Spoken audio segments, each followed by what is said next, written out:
एक बात आपसे कहनी है, और कड़वी लगे या बुरी अच्छी लगे हमें नहीं पता, लेकिन सच कहना पड़ेगा। और क्या तो यही मुंह पे जवाब दे कहना कि आप गलत कह रहे हो, ये बताना कि हम कितने। काशीराम साहब कहते मैं अपने नालायक समाज को लायक बनाने निकला। एनसीआरबी का डाटा कहता है कि लाखों महिलाओं का रेप और हत्या होता है।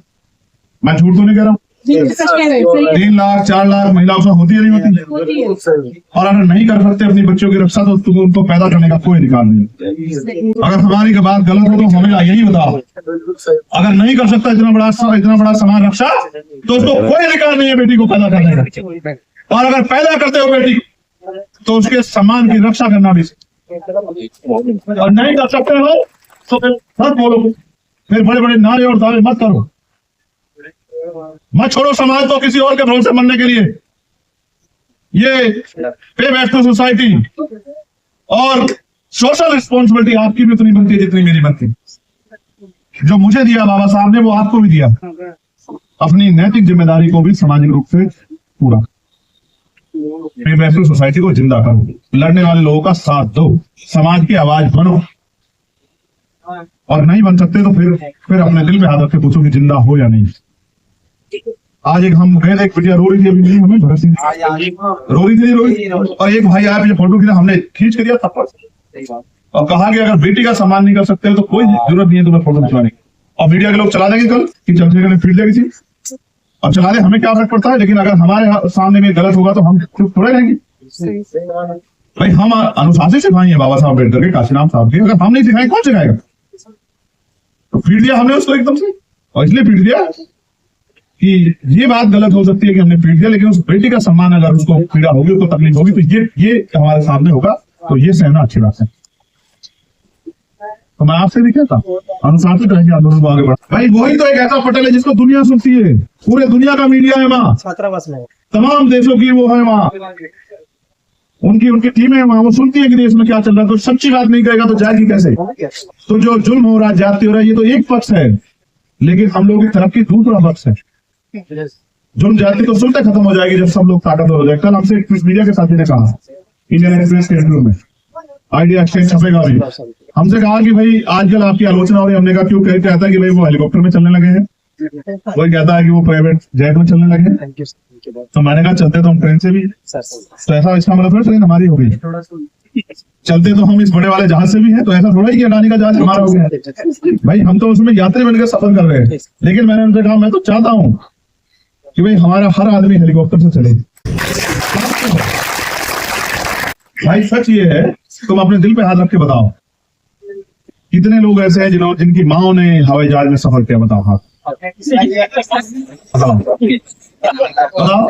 हेलीकॉप्टर में जिन्होंने सफर किया हो, और दौड़ छोड़ो, रिजर्वेशन वाली ट्रेन में भी हमारी माओ ने सफर नहीं किया होगा। पूरा इंडिया नहीं घूमा होगा। तो इसका मतलब क्या है कि हम जिस हालात में पैदा हुए उसी हालात में मर रहे हैं, किसी को फर्क नहीं पड़ता। मोदी ने तो कहा कि चप्पल वाला हवाई जहाज में चलेगा, और चप्पल भी छीन ली। मैं आपसे कहना चाहता हूँ, फूल वही चुन पाते हैं जो कांटों से टकराते हैं। इधर गुरु जी, इधर। और अधिकार न मांगने से मिलते हैं, अधिकार तो अच्छा, कभी भेड़ शेर से अधिकार नहीं छीन सकती। अगर अधिकार छीनना है शेर बनना पड़ता, तो फिर शेर बनो, और जंगल वाले सर्कस वाले शेर मत बनो। बाबा साहब अम्बेडकर के विचारों के शेर बनो। बाबा साहब अम्बेडकर, मानव काशीराम साहब, ज्योतिबा फुले, छत्रपति साहू जी महाराज, मैं जो नाम ले रहा हूं उनको याद कर लेना नौजवान साथियों, आपके काम आएंगे। इनके जीवन संघर्ष पढ़ लोगे तो रास्ते खुल जाएंगे। अरे देखो, जैसे हम बाबा साहब अम्बेडकर के खून का उस तरह से हिस्सा नहीं है, रक्त वाला, जिसकी उपाधि बहुत सारे लोगों को मिली। हम मानव काशीराम साहब से उस तरह से जुड़े हुए नहीं है। हम विचारों से जुड़े हुए, दिल से जुड़े हुए, लेकिन आंदोलन के जरिए या परिवार के जरिए रक्त से नहीं जुड़े हुए हैं। उसी तरह इन दोनों नेताओं के रक्त से हम लोग नहीं जुड़े हैं, लेकिन हमारे रक्त हमारे शरीर में उनका संघर्ष, उनके विचार रक्त की तरह बहते हैं। हमने उनसे बहुत सीखा है। मुझे कहने में कोई परहेज नहीं है। भारत की ये साइकोलॉजी है कि वो कामयाब आदमी को नेता मान, वरना संघर्ष तो कितना क्या है, आप सब लोग जानते। बताओ क्या है, नहीं किया है? बताओ 16 महीने की जेल में कभी आपसे भागे, आपसे कहा कि छुड़ा दो? बताओ किया नहीं किया? सहारनपुर के लोगों को बताओ। दिल्ली में जब 2 बार तिहाड़ गए, मेरी कोई व्यक्तिगत लड़ाई नहीं मेरे सारे मुकदमों में, आप सब गवाह हो। आप पढ़े लिखे लोग निकाल लो नेट में मेरा वो पूरा, मेरी एक लड़ाई नहीं है व्यक्तिगत, सारे मुकदमे समाज की लड़ाई लड़ते, कभी एनआरसी की लड़ाई लड़ते, कभी किसानों की लड़ाई लड़ते, कभी किसी सत्यमेव जयते प्रधान को मार दिया वहां जाके उसकी लड़ाई लड़ते हैं, आंसू पोंछते, कभी हाथरस की बेटी की लड़ाई लड़ते हैं, कभी पहलवान बेटियों की लड़ाई लड़ते हैं, कभी मुस्लिम भाइयों का संरक्षण करते हुए, कभी सिख भाइयों की लड़ाई लड़ते हुए, कभी पिछड़े वर्ग भाइयों के आंदोलन को मजबूत करते हैं ओबीसी समाज से, और कभी जब जुल्म हुआ हमारे लोगों पर उनकी आवाज बनते हैं। मेरा एक भी अपना वो नहीं है, और आप जानते हो 4 गोली चली मेरे ऊपर, आपसे कुछ परवाह नहीं है, और मेरी मजाक बनाई गई। कोई कहता कि अपने आप चलवा लिए गोली, कोई कुछ कहता, कोई कुछ कहता, इससे बुरा क्या हो सकता है? मैं अगर मर भी जाता तो कहते कि भाई ये तो अब क्या करें, तो मर गया, अब क्या करें, अब तो फूकना ही पड़ेगा। लेकिन मैं धन्यवाद दूंगा अपने आर्मी के लोगों को,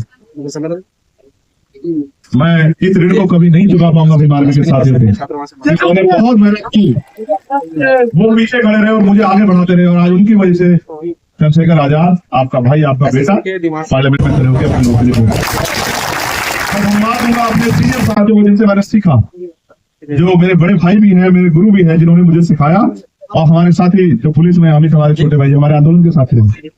मैं इस सब का, हमारी बहनों का हमेशा ऋणी रहूंगा, क्योंकि मुझे अगर अवसर नहीं मिलता तो मैं कैसे दिखाता क्या काबिलियत मेरे अंदर। आज तो बहुत लोग पॉजिटिव हो गए, आप जानते हैं, लेकिन सोचो ये ताकत जब बढ़ेगी तो आप देखो कितना काम होगा। ये ताकत कम नहीं होगी, ये ताकत बढ़ेगी, क्योंकि हम लोग संघर्ष के रास्ते पे, सुविधा के रास्ते पे थोड़ा ही। देखो मैं यहाँ से निकलूंगा, हाथरस के लिए जाऊंगा, हाथरस में वहां परिवार मेरा इंतजार कर रहे हैं।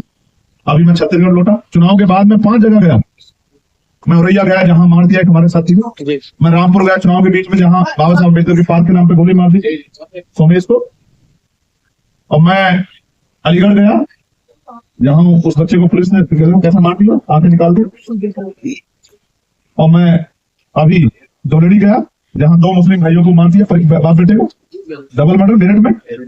और आज मैं यहाँ, उससे पहले कल परसों में छत्तीसगढ़ गया था जहाँ 150 लोग, देखो इतना टेरर है छत्तीसगढ़ में, इतना टेरर है। देखो वो सांसद जमाते हैं, पहले समझते हैं, कूद के पैर पालने दिखते हैं। यहाँ आंदोलन खड़ा हुआ, उन्होंने कहा यहाँ रोक दो। 90% आबादी SC ST OBC माइनॉरिटी की है छत्तीसगढ़ में। यहाँ आंदोलन खड़ा हुआ, उन्होंने कहा यहाँ रोक दो, यही ठंडा कर दो, इन्हें डरा दो। और 150 लोग, 153 लोग जल गए, 153 140 भी मार दी, सब लोग अंदर कर दिया।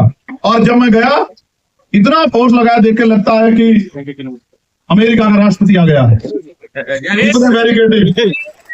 इतने बैरिकेडिंग, हर गांव के बाहर बैरिकेडिंग, और ऐसे मैसेज की जेल हो जाएगी, पकड़ लेंगे, करेंगे। और मैं कह गया उनको कि फिलहाल तुम्हारी मांग नहीं दूर, तो चलो आओ आओ प्रधानमंत्री।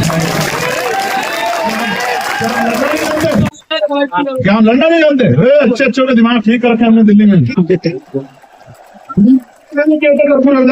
गुल भर टूटा, काटे हमने जेल, खाई हमने लाठियां, निकाल लिए गए हमारे नखून, तोड़ दिए गए हमारे दांत, रीढ़ की हड्डी हमारी तोड़ दी गई। लेकिन बताओ, वो सुप्रीम कोर्ट से वो गुरुघर छीन के लिया नहीं लिया? बताओ जो मोदी जी कहते किसी आगे नहीं झुकते, बताओ झुकाए नहीं झुकाए आप लोग? तो ऐसे 2 अप्रैल पे बताओ झुकाए नहीं झुकाए? तो अभी तो आंदोलन शुरू हुआ है, पहले डर के जय भीम कहते थे ऐसे जय भीम, और अब डर के जय भीम कहते हैं। आज तो नौजवान सीना तान के लड़ रहा है, मगर मैं लड़ने का रास्ता नहीं तो मैंने जाना चाहता। मैं तो तुम्हें संवैधानिक रूप से अपनी ताकत बनाने के लिए कह रहा हूँ। आज अवसर है, इन अवसरों का लाभ उठाओ, और बाकी लड़ाई वो आजाद समाज पार्टी, चंद्रशेखर आजाद हमारे नेताओं के भरोसे, बस जागरूकता बढ़ाने में मदद करो। कोई ऐसा नहीं है जो मेरा यहाँ मेरे परिवार का साथी ना हो, और सब लोग ये खड़े हैं जो हमारे पुस्तक बेचते हैं साथी हैं, मेहरदास जी के परिवार के देखो हमारे पास, मैं सभी को जानता हूँ। और लोग मुझ पर हैरान रहते हैं कि आपको याद है सारी बातें। मैं कहता हूँ कि भाई क्यों ना याद हो, मैं कोई ऐसा थोड़ा कि सोनी चप्पल लेके पैदा हूँ। और ये खड़े हैं हमारे, ये बास, हरिया बास, मांडे बास वाले थे, तो मैं तो सभी को जानता हूँ। इसलिए जानता हूँ क्योंकि भाई मैं तो यहीं से आपके बीच से निकल के गया। जब आपने मुझे मौका दिया तो मेरे साथ वाले और साथ को मौका देना। अब आप देखना उपचुनाव आएगा ना, लाभ आप देखना जब उपचुनाव आएगा। तो इस बार 6 महीने के अंदर उत्तर प्रदेश में भी ऐसे बहादुर लोग भेज दूंगा, आप देख लेना। आपका प्रतिनिधित्व उत्तर प्रदेश की असेंबली में भी अभी होगा, इन्हीं 10 उपचुनाव में, आप देख रहे हैं। और ऐसा होता है, आपको हराने के लिए सब लोग एकजुट हो जाए। अच्छा, हमें रोकने के लिए एडी चोटी के जोड़ नहीं लगाए क्या? बताओ, हमें हराने के लिए किसने नहीं किया?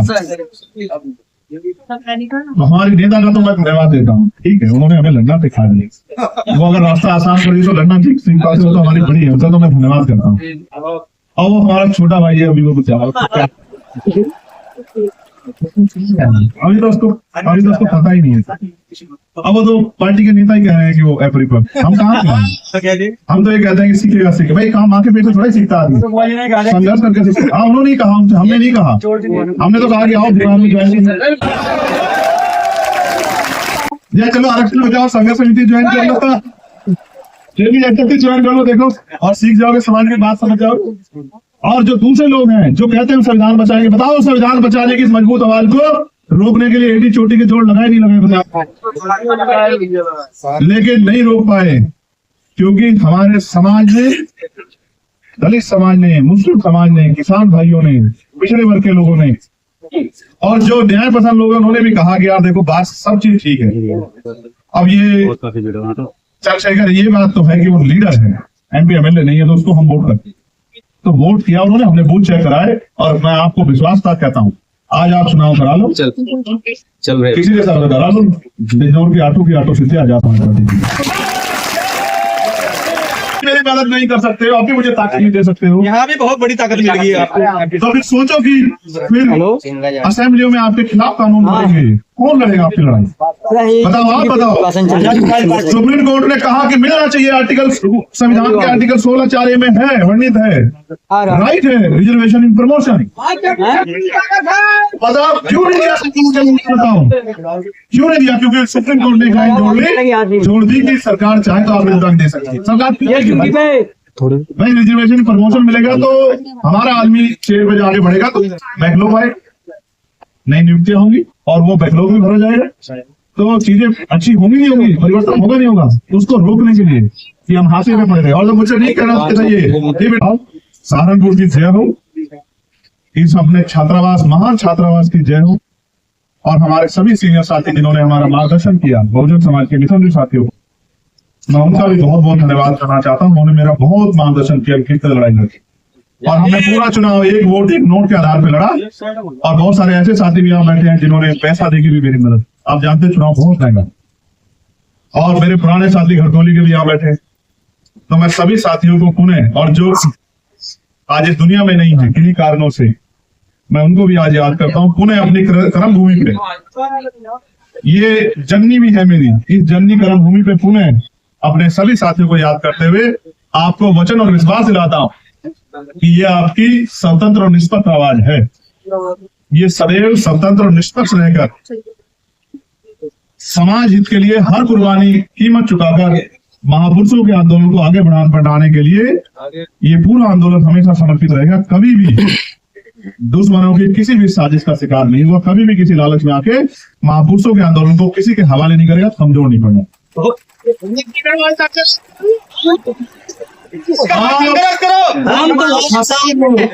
मेरे इस आश्वासन को मेरा लीगल स्टेटमेंट समझे, और आपको पूर्ण अधिकार है कि कभी आपको ऐसा लगे, मगर ऐसा नहीं, क्योंकि राजनीति में कहा कुछ ज्यादा और किया कुछ ज्यादा, कभी ऐसा नहीं कि मैं कोई ऐसा स्टेटमेंट दूं और आप लोग चिंता करने लग जाओ। अपने नेता पे भरोसा रखो, अपने भाई पे भरोसा रखो, क्योंकि आप जानते हो मैं एनडीए के खेमे में नहीं जा सकता था, आप सब जानते हो। लेकिन मैंने 2 दिन तक ये कहा कि भाई अभी देखेंगे, बात करेंगे, हमारी पार्टी बात करेंगे, हमारे नेता विचार करेंगे। तो हमारे लोग कहने लगे भाई ऐसा तो नहीं, भैया मंत्री बनने के लिए एनडीए के साथ चले गए।